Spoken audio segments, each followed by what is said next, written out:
গাজায় চলমান গণহত্যার প্রতিবাদে মুসলমানদের করণীয় তুলে ধরে মানববন্ধন, গণসংযোগ ও লিফলেট বিতরণ করেছে হিজবুত তাওহীদ। আজ সকালে হিজবুত তাওহীদের ঝিনাইদহ জেলা কর্তৃক আয়োজিত গণসংযোগটি শহীদ মিনার চত্বর থেকে শুরু হয়ে কেসিসি কলেজ হয়ে থানার সামনে থেকে ঘুরে পায়রা চত্বরে এসে শেষ হয়। গণসংযোগ শেষে শহরের প্রাণকেন্দ্র পায়রা চত্বরে মানববন্ধন অনুষ্ঠিত হয়। মানববন্ধনে বক্তারা বলেন, আমরা বিক্ষিপ্তভাবে বিক্ষোভ, মানববন্ধন, মিছিল, প্রতিবাদ সভা, লং মার্চ করছি, পণ্য বয়কট করছি, কিন্তু এই সমস্ত কিছু দুর্গতি থেকে মুক্তি লাভের সঠিক টেকসই পন্থা নয়। এই বিপর্যয় থেকে মুক্তির উপায় হচ্ছে জাতির মধ্যে বিরাজিত সকল ফেরকা, মাযহাব, দলাদলি এই মুহূর্ত থেকে বাদ দিয়ে আমাদেরকে আল্লাহর তৌহিদের ভিত্তিতে ঐক্যবদ্ধ হতে হবে। এই ঘোষণা দিতে হবে যে আমরা আমাদের সামগ্রিক জীবনে আল্লাহ ছাড়া আর কারো দেওয়া জীবন ব্যবস্থা, হুকুম মানব না। ঐক্যবদ্ধ হয়ে একজন নেতার নেতৃত্বে সংগ্রাম করে জাতীয় জীবনে আল্লাহর দ্বীন প্রতিষ্ঠা করতে হবে। ঐক্যবদ্ধ মোমেনের সমগ্র জ্ঞান, শিক্ষা, সম্পদ, জীবন দ্বীন প্রতিষ্ঠার লক্ষ্যে উৎসর্গ করতে হবে। মাহমুদুল হাসান মিলনের সঞ্চালনায় মানববন্ধনে বক্তব্য রাখেন হিজবুত তাওহীদের খুলনা অঞ্চলের সভাপতি শামসুজ্জামান মিলন, কুষ্টিয়া অঞ্চলের সভাপতি জোসেফ উদ্দিন, ঝিনাইদহ জেলা সভাপতি আজমল হোসাইন, সাধারণ সম্পাদক আব্দুল্লাহ আল মামুন, সাংগঠনিক সম্পাদক ডাক্তার বিল্লাল হোসেন। কর্মসূচিতে হিজবুত তাওহীদের শত শত স্থানীয় কর্মীরা অংশগ্রহণ করে। আমার মুসলিম রাষ্ট্র ফিলিস্তিনে কি পরিমাণ হত্যাযোগ্য নিধন চালানো হচ্ছে সেটা আপনারা যদি চোখে দেখতেন তাহলে আপনারা কেউ স্থির থাকতে পারতেন না, আপনারা সবাই হাত ফেলতে মারা যেতেন। আমরা বাংলাদেশের মুসলমানরা আমরা নামমাত্র কর্মসূচি পালন করছি, নামমাত্র বিক্ষোভ সমাবেশ করছি, নামমাত্র 2-5টা হ্যান্ডবিল বিতরণ করে আমরা আমাদের ইমানি দায়িত্ব পালন করছি।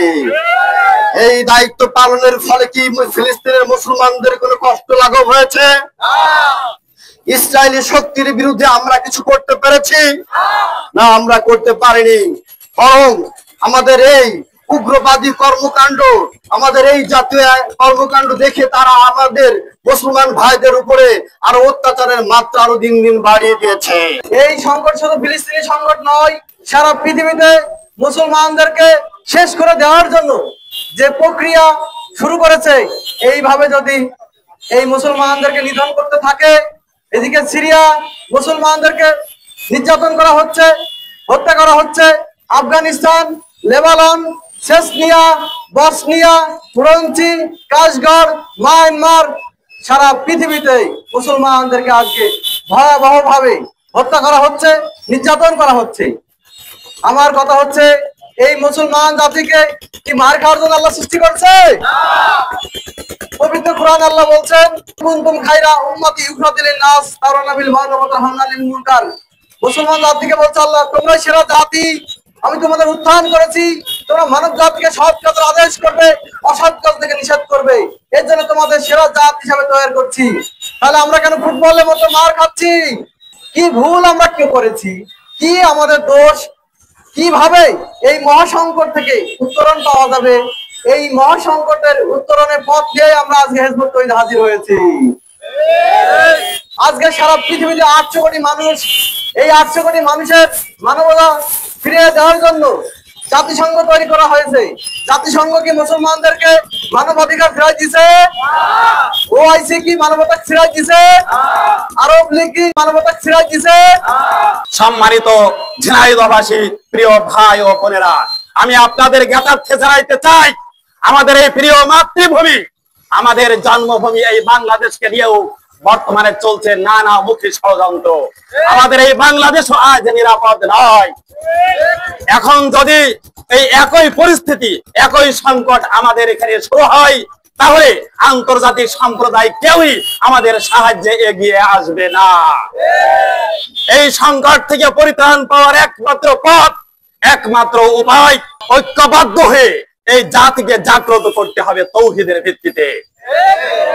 এই জাতিকে জাগ্রত করে তৌহিদের ভিত্তিতে ঐক্যবদ্ধ করে দিন প্রতিষ্ঠার লক্ষ্যে আমাদের জীবনকে উৎসর্গ করতে হবে। পরিশেষে আপনাদেরকে সুসংবাদ দিতে চাই, ওয়াকুল জাআল হক ওয়া জাকাল বাতিল ইন্নাল বাতিলা কানা জাহুকা। পৃথিবীর বুকে, এই ধরার জমিনে আবারও হেদায়েতের আহ্বান চলে এসেছে, মহা সত্য এসে গেছে।